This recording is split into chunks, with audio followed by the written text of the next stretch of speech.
Crispino, and for today's episode, we have with us Dr. Deepak Bhutra.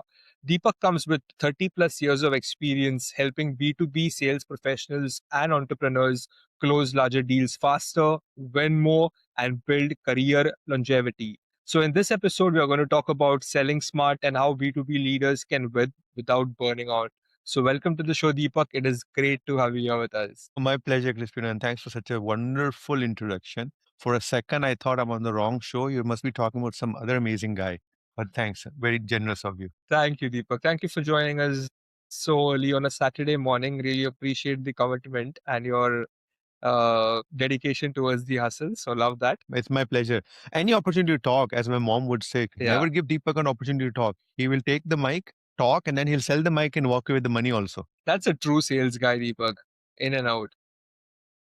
And then, or So, how sell did it you get back to into you again. sales? How did I get into Send sales? it back to you again. Yeah. Crispino, Yeah. How to did you be get into honest with you, sales? how did I get into sales? Yeah. Complete fluke, complete fluke. Think about it, right? Coming from an Okay. Indian background, which of our parents ever looked down into the cradle and Yeah. says, "Oh, what a beautiful boy. Huh. He's going to grow up to be a salesperson." They always talk about becoming a doctor by something. So my entire life, I've always been, the typical stuff. If you're not either you run the family business or you become a chartered Yeah. accountant or you become a doctor or Yes. then Or become an engineer. an That is the engineer. curve that they Yeah. applied to me. I could do Exactly. nothing Yeah. of those. For me, one thing that happened was that Christian, I actually realized that I like talking to people. I also like talking structured stuff. And I got into sales because, funny enough, is that I was actually in pre-sales and business development, but more of a back office role very early in my Yeah. career. I got in as a management trainee, and then what happened was that I happened to bump into and drop my entire drink onto the shoes of one of the MDs of the largest consulting firms in South Africa, of all places, right? He looked at me and I could see here comes Yeah. something very rude. And I said to him, "I'm not buying a new pair of shoes, but I'm happy to go get some tissues and help you clean this mess up." And he said, "Well, okay, let's start there." Then he said to me, "What's the rush, young man? What are you up to?" And I told him that I was just hungry as usual. So trying to run through, Yeah. get some food. And he said to me, "What do you Uh, do?" I explained that I am in this. And he said to me, what's the game plan? I said, "Look, the game plan is pretty easy. I actually applied in your organization to get into a business development role, but I got a lovely letter from you guys telling me I'm not worthy of it." He said to me, "What do you do? Tell me more." Then he said to me, "Let's set up an interview." I interviewed with him and he actually brought me on board to actually become a consultant working with customers in the petrochemical side of things to convince them that why his solution was the best in the market. He never called it sales, Crispino. Believe it or not, he never called it sales. He called it consultative approach, which ended up being okay. consultative selling.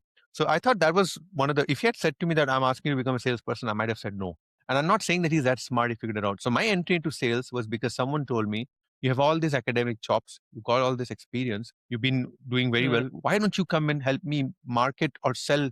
He didn't use the word sell, market my product and be a consultant for me. It was a Hmm. selling job. We were doing pricing, RFPs, cold calls, and Hmm. all that stuff.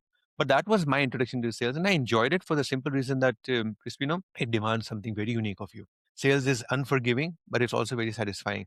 And what was even more thrilling for me was the reality that it's not about winning the deal, it's about the chase. Because I keep winning a deal, I think I'm ecstatic, but then 2 days later, I'm like, now what? So it's one of those things. So if you are Yeah. high energy, like to solve problems, and if you can serve Yeah. the needs of your customer very well, then sales is a great place to start your career. That's amazing. Deepak, I think you have a better story than Michael Ross from Suits. Have you seen that episode?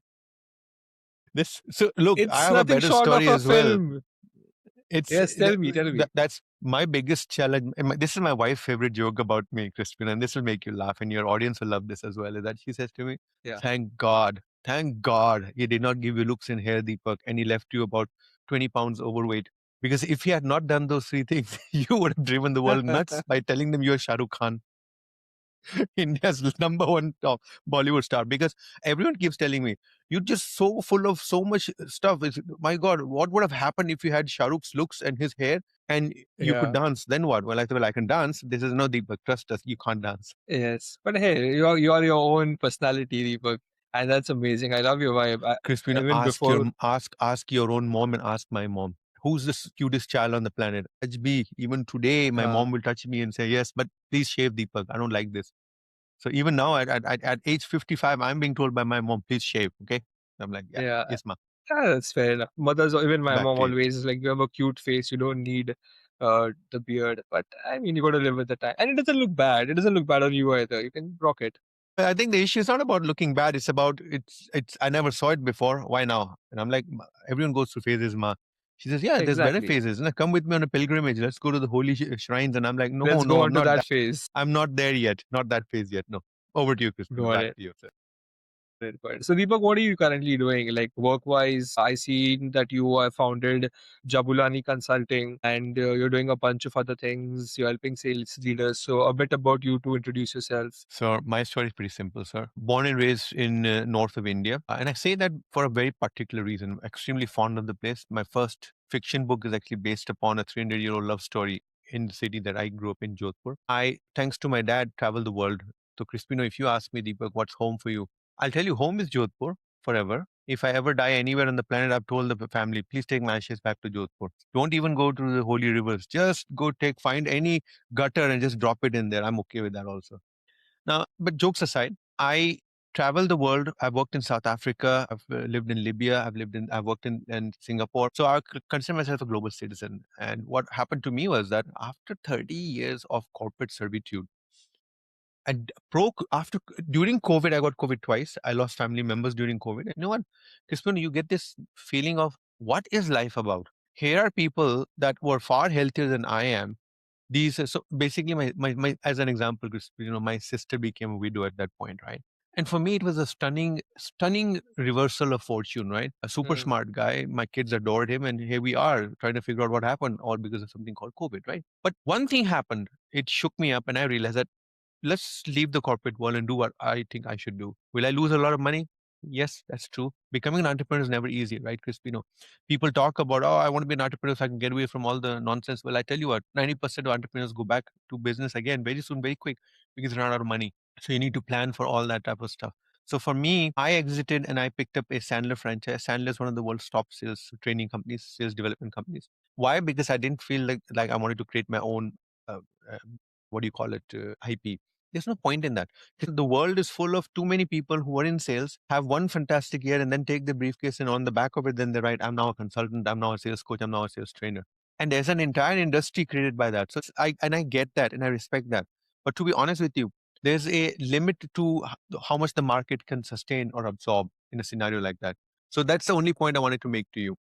So I am in the sales coaching game. I then started coaching some strategic advisory work to startups. And what was interesting in that conversation for me, Crispino, was that I ended up starting my own startup. Ultimately, Hmm. if you're going to hang around with thieves, then all you'll do is thieving. So that's what happened. As I was hanging out with some founders who were always on fire, they kept asking me a simple question with so much energy, so much ideation. You're helping us with our Yeah. product roadmaps. Don't you have an idea? And I says, yeah, I do. What is it? My idea was that I'd like to create a career progression infrastructure platform with AI infused into it and fill a gap that LinkedIn and the other guys don't complete, which is at age 21, when you get up and you sit down at your desk and you call your mom and told her, Ma, I just got into IBM, or Mom, I got into HP. She's excited. But then at age 21, you sit there wondering, how the hell, how am I going to go to the next 30 years of career progression without the right support? And at age 21, a lot of us don't have the money to go pay executive coaches. So what happens? And I felt there was a gap in the market for that. And that's what I'm trying to build out. It's again, same thing. How do I uplift people? How do I send this elevator back down to the ground floor to bring people up to join me at the top? That's what is driving me at this point, Crispino. That's amazing, Deepak. That's a very good cause as well. And I remember how lost I was at the early phase of my career. So definitely this is something that could really help the youngsters out and not just help them, but also it's a good thing that you're doing, like a noble cause in a way, Because It's really interesting you say that, because Crispino, when I yeah, started this journey in July, I was yeah. pitching this as a do good. Then I started looking at the numbers and I was like, wait a minute, what's going on here? There is a massive market for this. And the reality also is that if you think about the 21-year-old, right? If a 21-year-old can sharpen his focus on his career and know how to manage upwards, how to manage time, Hmm. how to prioritize, how to get Hmm. over a no, how to understand Hmm. rejection, how to work Yeah. to show that and market your promotion capabilities, because a lot of us don't do that Hmm. very well, right? We trust our Hmm. bosses. And if there's one thing I can tell you in a post-COVID world is please don't trust your bosses. They're not Yeah. remunerated anymore as to how many promotions did you give this year. They're remunerated on Yeah. how many promotions did you deny this year. Let's be Denies. realistic Yeah. about that, right? Yeah. Yeah. Awesome. And that's really nice because Deepak, I do that as well. Like I coach a lot of graduates and mentor them. in marketing and in entrepreneurship, part of a lot of startup groups. So I meet a lot of kids like this and I help them out. So I know the challenges that they have, the kind of Absolutely. yeah, the thought process that they have with rejection, with the competition. There's so much of competition in India. Every second person and their mother is a MBA graduate You're now. right. Here's the funny part. Someone asked me once, Deepak, you seem to come from a very highly educated family. And I said, this is really interesting. If education is defined as degrees, then every Mm, cousin of mine has at least two. And that's the reality. You're right. In India, yeah. today, I would say that you'd be hard pressed to find someone telling you that they don't have a bachelor's at least. Whereas in the Yeah, US, it's yeah, very common absolutely. for me to bump into a lot of people that don't have a bachelor's. Yes, Fine, because the trades pay yes, very well, therefore they're okay. But for us, it's one exactly. of those things. It's like a stigma. It's like a minimum Yeah. bar. Everyone's just going to push against it hard. So, what's your experience in sales training with corporates? I've seen a lot of your content, your LinkedIn also, the banner image talks about it. So, how are Mhm. you involved with SMEs or startups or businesses and helping them in sales? Here's one of the challenges that I'm facing, Crispino, which is I started the journey, and you need to understand that, and I think you understand already. I think I'll just call it out very clearly. Is that Crispino, when you are coaching, what do you offer? You not It's just not your knowledge. The reality is that you're offering hours. And at the end of the day, I've only got 6 hours of coaching that I can possibly fit in. Because for every hour of coaching, I need 1 hour to prepare and to understand and absorb those notes also. Absolutely. So when you have capped your time availability, then the other way to make more money is to then jack up your rate. And I only started this in September 2024. And one thing you can't do is you can't jack up your rate so quickly, but people will then, because I don't know what is that point at which the curve is going to start dropping. I push the rate higher, then will people fall off? So when I started this journey, getting into corporates was very extremely difficult for me, because when I was a corporate citizen and I picked up a phone and I called someone, they would give me time not because Deepak was calling, but because HP was calling. But as an entrepreneur, getting into corporates can be very difficult. So for me right now, 70% of my revenue is coming from, I would say, coaching on a one-on-one setup. 30-20% is coming from corporates. I do have a lot of strategic equity. I've got 6 companies that I consult to where I have strategic equity, which means that I get no money today, but one day, wink, wink, one day, and leave it at that. We shall see. So, in your coaching, one on one coaching, which is like 70% of your revenue or your time goes over there, what are the kind of challenges do these guys come up to you with? Simple challenges, Deepak. I had a conversation with my boss, and he says, you're at 93% of quota. I What's going on? I need to put you on a performance improvement plan, PIP? And he said to me, is he nuts? Why would he say something like that? And I said, that's a very good point. Why? Let's think about it. So two things could be happening there. He could be sending a message to you that he's under pressure, and because he's under pressure, he's going to just squeeze wherever he can. Or there's something you've said or done that wants you out, so he's setting you up by putting on to PIP. But he can't do that, not at 7% below. Why is he doing what he's doing? But now let's park that aside. Question is, how do you want to react to it? My recommendation to him was, then let's go think about the process. He ultimately decided, which I disagree with, was to look for a role outside because he had taken it very personally. So my job as a coach is not just necessarily to act on technique, right? I, Deepak, would like to know the 5 ways to break a price objection. That's the easy part. But if you think about it, that's the easy part. The difficult part is actually when you have these type of scenarios and these type of situations, sitting with a customer, and the customer mentions price is an issue and you're panicking. How do you subside that panic? You need to visualize it before you go into a meeting. Expect him to have an observation that the price is high. In fact, I also strategize around what if you were to say this price sounds low compared to competition. Why? How would you answer that, Crispino? You think it's an easy question, but think about it. It's not, because he's giving you a hint there. He's measuring you against your competition. So the question would be, is it just pure, or did the competition miss something that they could have put but they didn't put? We don't know, right? So your response has to articulate all of that thing through that. So that means a lot of prep work has to happen. So I help salespeople with prep work as well. Then they get stuck on deals, right? As an example, Deepak, I've been stuck with this deal. It's a $30 million deal, but this guy doesn't give me time of day and he's not giving me clarifications on it. RFP was submitted and now they tell me that they most likely will review it in 2 months from now. How do we break through this logjam? Simple conversations like that. So it's a range of behavior, attitude, technique across the spectrum, right? And people think that sales trainers, sales coaches focus only on technique. Yes, we do, because at the end of the day you need a sales methodology or anything in life, right? But at the end of the day, in the same way that you can learn biology by observing it or reading it, observation makes you profounder, but having read it makes you able to adapt what you see faster. So it's one of those things. So technique is fine, but at some point, and particularly when you are senior enough, technique doesn't matter that much, but mindset, attitude, even simple things like Yeah. I have to prepare for an interview and I'm thinking about doing a case study, or I want to Yeah. do a 30, 60, 90-day roadmap of how I would change their sales environment by being a sales leader. I help people with those type of conversations also. So Deepak, I feel I was in sales as well for 5 years. So I had a team as well. I started off as a sales executive, then grew up to a manager, handled a team of about 5, 6 people. So, and I think that everybody cannot do sales like blatantly. That's my personal thing that I feel everybody is sales. You need to be cut out of a different cloth to be into sales and to, face rejections, to have that positive mindset. So I would like to ask you, what are some of the qualities you feel, or what kind of a mindset does a person need to have if they want to dominate sales? Hope and Very expecting important. that you do the same thing but get Yeah. different result is absolutely not a sales strategy. Salespeople cannot work on, I hope I do a good job. I hope I do a great presentation. Two, mental resilience requires you to recover fast. No one says that going down is bad. The problem with most people who leave sales is that they focus more on the receiving end of the issue. They never ask themselves, what do I need to do to cope with it? Because coping is based on overwhelm, and most of us collapse under the burden of a no. And when you get sustained back to back no from a customer, no, no, no, look, they tell you out of 10 calls, three will be successful. And out of three, one might give you a demo or a meeting. And then of those five, maybe one or two will give you a business. When you do the maths, you got to understand one thing about how many of us are willing to speak to 500 people to get 497 no's and then get three sales. Because what is going on here? We are human beings, right? We cannot ask anyone who tells me that, but Deepak, that doesn't, why I can walk into a bar and I can find 20 girls. I says, yeah, but are you going to find someone to marry? Then the fun starts, right? The bar is not the place to make a decision on getting married. It's a great place to, it's the same thing in sales. You're going to get a lot of exciting stuff. You're going to get a list that someone's going to say, call these people, you find a customer. That finding process is very, very painful.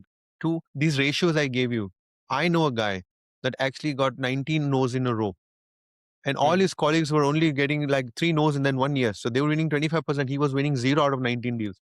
But then suddenly deal 20, 21, 22, all three went for him and the ratio caught up. Hmm. And that Yeah. means that you need time. Where it could take 6 months, it takes 1 year, it could take 2 years. I don't know, right? The problem is Hmm. that in sales, consistent pressure. Look, stress is good for the body, believe it or not, up to a certain point. When Hmm. you are consistently under stress, even at a low point, you are going to feel uneasy. And now imagine in Yeah. sales, you're consistently above the line of the average person. You take a no, Hmm. and on top of it, your management considers you to be just there for abuse because they pay you a lot, right? Salespeople make 20 to 25% more than what the same equivalent person would make in a non-sales job. Why? Because they own you.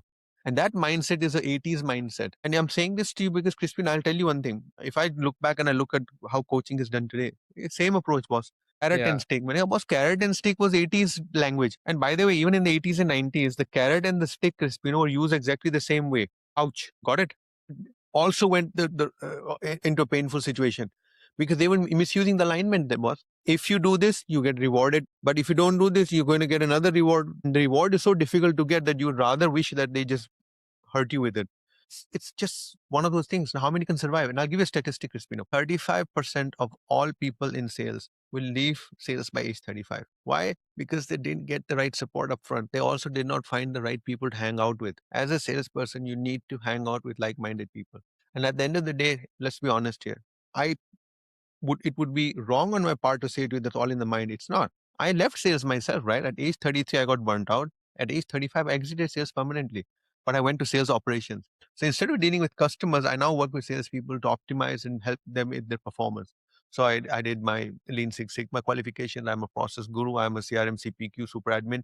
I just changed my track, but I stayed in sales. And what made me very powerful in the role I did was the fact that I was an ex-salesperson, because that only an ex-salesperson Exactly. can Yeah. stand in those shoes and empathize.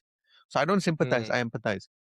My Hmm. job is, I would put it to this way, is to reduce the coefficient of drag for any sales process. Hmm. How do I make this smooth? Think of me, this in that ice hockey, you see those guys with the weird mop or something in the front, Yeah. kind of like Yeah. on Yeah. the ice, giving this puck just that ability to go a few more inches. That's Yeah. my job.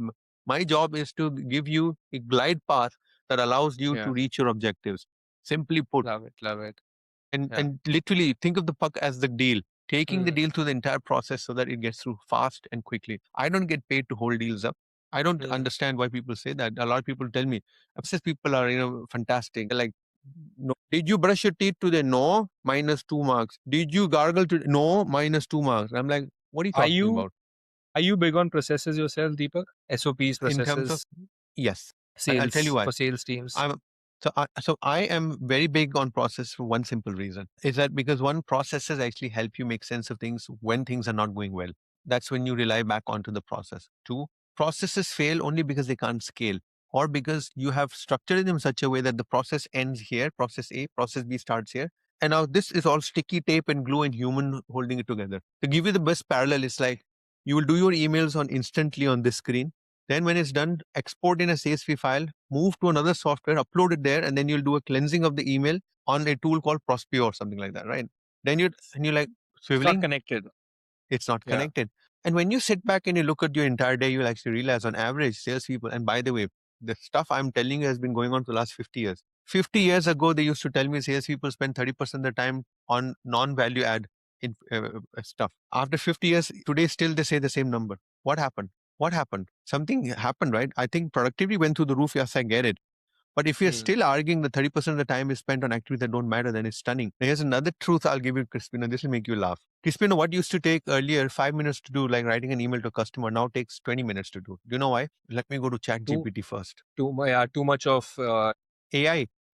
All you got too many options. All you're doing is now people will go and tell me, I have sales. I actually did work with 8 rockstar salespeople, right? They're on average spending $400 a month on running what I call second degree or shadow IT. Officially, company has also given them all the chat GPTs of the world and this yeah. tool and that fancy and their deal scoring and all that, but they run their own infrastructure on the side. Why? Because my infrastructure is optimized to my needs. And to be honest with you, here's the reality. How many people want to share their prompts with other people? When salespeople stand up and say that I coach my team members, well, you coach them because most likely there's a quota number that's allowed to you or a shadow number that you get benefit of. But in the real world, people are not typically going to share the secrets, right?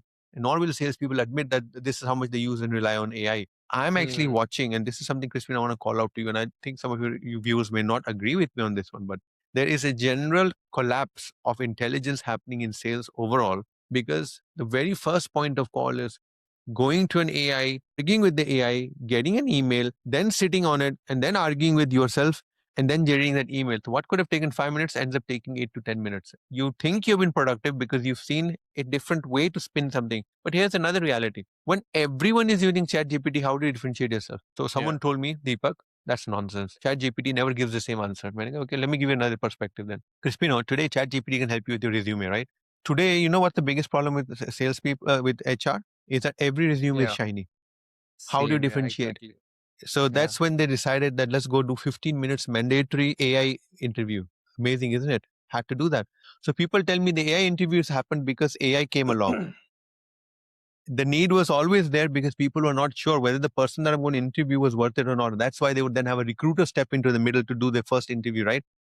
And Yeah. recruiters don't necessarily have the chops to do those interviews the right way, Crispino. But back to you, sir, because I think we've been at this for 25 minutes and I'm sure you're like, well, my questions, my questions. Keep going, No, no, keep going. that's fine. I think it's flowing with the conversation and it does make sense. And so I wanted to ask you, piggybacking on the topic of AI. So, how is your use of AI? Have you used AI and what do you see? You already told me I'm that. wall to wall AI, everything. Okay. I am What are at this some of the point. tools that you use? Some of the things that I've done is that I've actually, so as an example, let's say that you and I are I'm coaching you. I would have had 8 sessions, let's say, with you. 8 sessions is roughly 8 hours of, so I've got 8 hours of transcripts, 8 hours of video. I then also have a lot of work I do with you, resume building, interview prep, and so on. So I get to know you very well intimately. I have my Yeah. notes. I take all that information. I have built a very simple scenario. I do this, Fathom pumps out for me, drops it via webhook. I pick up the transcript. It is cataloged in a Google Drive. From the Google Drive, I then have ChatGPT and a couple of agents will then pick up piece by piece by piece and string me together and give me where you started from, where you are today, where are you going, what are the deltas and the changes, and what's the emotional subcontext that's changing in this conversation for the person that you're working with. We typically start off a conversation by saying that, Crispino, you have 3 strengths and 3 weaknesses. But as you work with someone over 6 or 8 weeks, suddenly you know what happens, Crispino, you realize that he actually has 4 weaknesses and 2 of them are not on the list from the first time.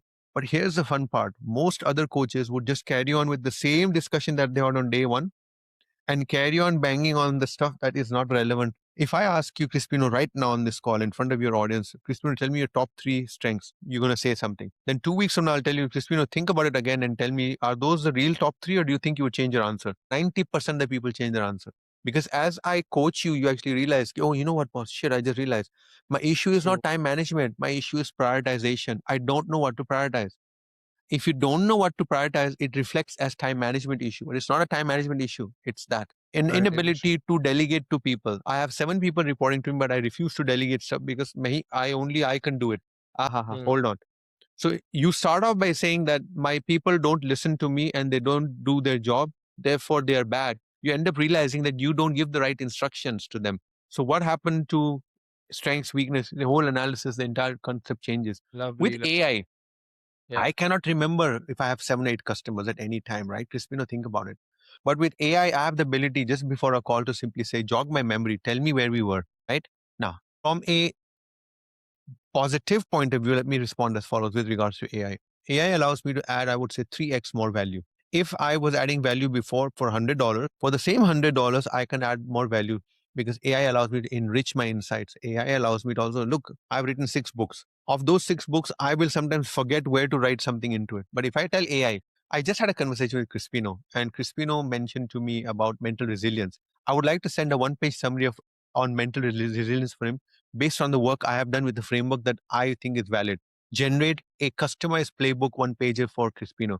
Who do you think can generate that faster? Me or an AI? Yeah. Yeah. For sure.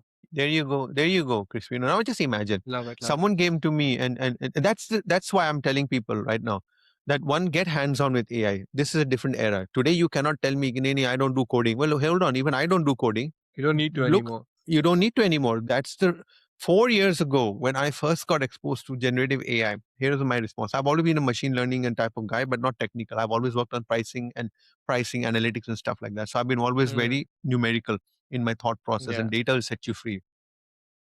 4 years ago when I first saw generative, I'm like, what is this? It's cute, but because it was silly. Yeah. Then in 2 months, I suddenly realized that it was actually giving me decent answers. Still a Hmm. lot, but it was getting tighter Yeah. in terms of the essence of it and Quality deeper was much better. Yeah. quality, Enriched. quality. Yeah. And 6 months later, I was sitting one day working and I just turned to my son and said to him, good luck to you, software engineers. You're done.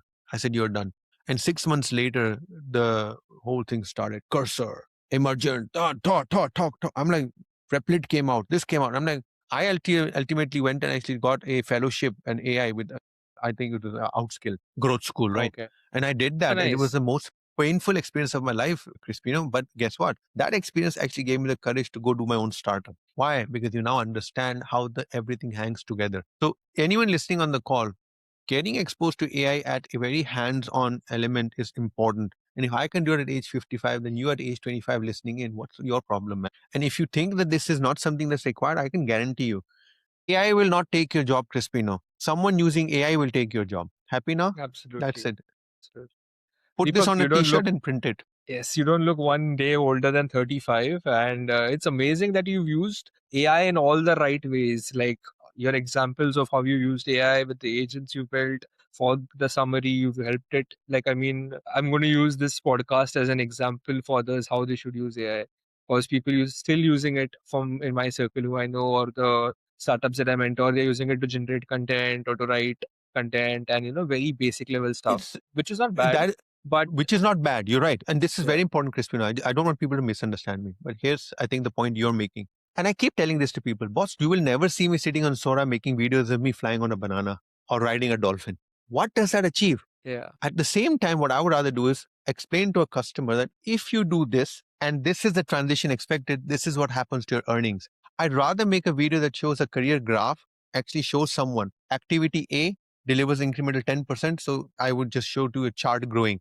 Then I would color the chart differently and simply state the light green shows what you would have earned without the intervention of AI. But with AI, you're going to end up with 37% more. So over your lifetime, if you were going to end up with, let's say, $1 million in your retirement fund, you could end up with 1.9 to $2 million because there's the compounding impact of the extra 37% also that kicks in. I am trying to figure out why people are spending time on that. I mean, remember that we had that whole scenario of action figures in boxes, right? GI Joe. GI, why? I never got into that. And now here's the fun part. I'm still on a lot of these groups and stuff. 80% of the people are still sharing nonsense videos. Guys, I was sitting and I created this scene from an Indian epic with the arrows flying in the air with the, and I'm like, are you building an ad out of it? Show me that. No, and that's the problem with people. They're so busy showcasing what they can achieve. And let me put it to you in a very simple term that's so cruel that you'll cry. One day, my mother told me, my friend came and said to her, Auntie, I'm going to be a father. And she said to him, Congratulations. And he says, My parents are very proud. So my mom said to him, For what? Have you raised the child yet? Has the child done what it's supposed to do on this planet? She says, What you did, any animal can do. Sorry about that, right? Love And it. I Yeah. sat there thinking that, oh my God, my friend told me later, is your mom nuts? He said that to me. I'm never coming back to your Lovely. house again to be embarrassed like that. But why did she do that? I'll tell you why. Because she is exactly the same mindset I have. She knows when you are gloating about something that is inconsequential doesn't matter. Getting someone pregnant is not actually a mark of any remarkable. The fact is that she was not feeling well. We struggled during childbirth. This is how I supported her, and this is how the baby then came. And the baby had a problem. That's a better story. So people get caught up with this. So same thing with AI. AI helps you do stuff that you never experienced before. So you never had a child before. Now you've got a child coming, so you're excited. But the reality is that that's not the litmus test. It's just a step on the way to progress. And I think people end up saying that since I made my first 5-second video and it shows me morphing into a dragon, yes, it's good. Move on fast. So when I started this journey, where there were 300 people that I was working on in that class, right? Of those 300 people, everyone was very gung ho. I would say only 7 people actually came delivered on that startup idea to do something about it. But all 300 were screaming and shouting that we're on this course because we want to do it and do a startup. And that's what happens was this AI is shiny objects. You're going to get distracted. And if you're going to behave like a monkey, then a monkey will not differentiate between a piece of gold, piece of silver, or a glass. He cannot, and he will not. He doesn't know better. And that's what people are doing with AI. AI can be so powerful, so enriching. Focus on what you needed to do. And also, the reason for studying is because people ask me, Deepak, but we hear that you can't do much with AI because you can't deliver enterprise grade product. And I'm like, yeah, that's true. But you can prototype faster. So right now, we have prototyped so much on my own startup that I would tell you we have shaved 3 months off the entire product because when even a logo, even a company logo, I kid you not, Crispino, I go to my designer, I say to him, this is what I have in my mind. Even before that, I go to ChatGPT and I say, ChatGPT, I'm thinking of a logo. I like these colors. I am looking for a gold palette with a very rich royal blue, but not navy, no purples. Tell me what would the RISEUP logo look like? I do want to make sure that the up is in a different color compared to the contrast, and I want the up to be glowing. It gave me 7 or 8 options. I took the one I liked and says, give me more variations on this in different colors and font. Did that. 45 minutes later, I took that 5 pieces and I sent it through to the guy. And he said to me, I can do that quickly. Next day morning, I had a logo. What used to take 5 days and maybe $200 is now down to literally $50 to $100 in 2 hours of solid work if you do it. Crispino, here is the truth. That's why Upwork and all the guys are smiling because now you have this gig economy where people just want $50 of a piece of work to be done and that's it. Sorry, back to you, sir. Yeah, no, absolutely, I agree with you on that. And also, Deepak tells people to not create those videos because it costs a lot of resources and RAMs are very expensive now. So, yes. It's really interesting that initially when Yeah. I got introduced to this Crispin, I used to laugh at comments like the one you just made, right? But Mm. then it hit me. We actually don't understand the consequences of our own nonsense. We just don't. When I worked at HP, I read a research paper that blew my mind. Do you know how many people just discard their PC computers on the landfill? They just chuck it. It has got in it so much metal, so much extraction that you could do from it. It also has Absolutely. batteries, acids, this, and you're leaking all the stuff in the environment. We never think about those Yes. implications because guess what? It doesn't impact us. We don't know. And you're absolutely Yeah. right. I was stunned to realize how much energy is used up and consumed in the production of the stuff that we do. And then I started reading about this and I actually realized they have not sold that to us. Why? Because it defeats the purpose, right? And now Exactly. they're going to show us ads as you do your investigation and as you're going to get ads on the side. Isn't that amazing, boss? Yeah. There you Yeah. go. Yeah. That I the just wrote an end of article the on that today. Yeah. bravo. On Do you have a ChatGPT newsletter, ads. I Crispino? the LinkedIn newsletter. Yes. Then I'll subscribe to that. Just remind me. Just drop Yeah. me a link Yeah. afterwards. Okay. I'll send you the link to the article as well. It's really nice. I feel it's going to be very interesting. It's going to revolutionize and change completely how ads were being done previously. I think it's going to be Absolutely. even bigger than I am Google also ads. looking Yeah. and I'm always on the lookout for great content because as I build out RiseUp, I also want to Mm, include into RiseUp, because if my goal is to bring 21 to 30-year-olds, some of them would love to know what marketing is and what marketing does. For me, yeah. creating content like that would be very valuable. Links going out from my environment into yours and so on. I would love to have that conversation with you. Can you tell our audience a bit about RiseUp? Yeah, sure. Let's go high school. In high school, you've now got a taste that, okay, I seem to be good. Parents want me to do something. I also want to study. I want to get a job. So you end up spending a lot of money, a lot of effort. You have professors, teachers, instructors helping you structure everything in life. You get to college, you're paying a lot of money. You get 4 years of teachings and assistancy, and you're also doing what do you call it, examinations. Your syllabus is prescribed to you. Every book you need to read is given to you. People think that that is tough, right? But they don't realize that they're being spoon fed to death. Correct? Now, at age 21, you pick up the phone and you call your parents. Ma, it's my first day on the job. I'm so proud of myself. I got the X dollar package and I'm going to be a junior business analyst with blah, blah. Mom and dad are like, all achieved, done. Trupti. First job done. Right? Now comes the fun part. At age 21, you're sitting at your desk very euphoric. And then the first thing happens. There is no manual on how to work with your manager. There is no manual that explains to you that if a manager has 10 people or 100 people reporting to him, because that's a reality, at least in some of the back offices in India, hundreds of people report to one person. You're going to actually figure out a one on one with a person that's got 100 people reporting to them. People don't know how to market themselves. People don't know how to manage their time. People don't know when to say no. So now comes the fun part. You spend the first 10 years of your life building to get to this job and to sit in the job. And then within 1 year, you're disillusioned because guess what happened? Life hit you. Life is what happens when you plan for life. Get it? Life is totally. Now at age 21, you suddenly start looking around, you realize, where's all that support I had? Oh my gosh, I had that guy, I had that professor, I had that teaching assistant. Where are they all? No one is there. Go to the company and they tell you, call a 1-800 number and they'll help you out. I'd like to know about COVID coverage, call them. But there's more you want to know. It's just not about the coverage of insurance. You also want to know that if a colleague of mine is telling me that he's not feeling strong or he's using language that I don't understand, how do I those things are never taught properly. They need to experience. How do I work with a manager that is toxic, right? How do I choose between jobs? Think about it. I want to leave this job, but I don't know why. Or I want to go to another job, but I don't know why. You actually need someone to help you through that. And how many people can do that discussion with you?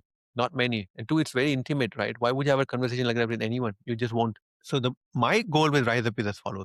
I'm creating a community first platform that allows you as a 21-year-old to, for a very small subscription fee, get access to a variation on how we typically do resumes, how we do interviews, AI infused technology, journaling, AI induced journaling as well. So we've created, as an example, I mean, you can't see that in the background right now, but I've got 6 books that I've written, Crispino, specifically for RiseUp. It's a LinkedIn book, this book, that book. And then for India market, I've actually taken the book and broken it into smaller 6 pieces. My biggest book is about 520 pages. It's called Rise Up, Your Career Reclaim. It's 30 chapters, which I'm converting. That is the backbone of. So we have IP. We have a diagnostic tool that we start with. The diagnostic tool you do when you join up with RiseUp, it allows you to actually understand how to use the RiseUp in an environment better. It actually allows you to also understand where are you weak. I sit in rooms where I know what they're discussing is bad for the company, but I don't open my mouth because I am not confident.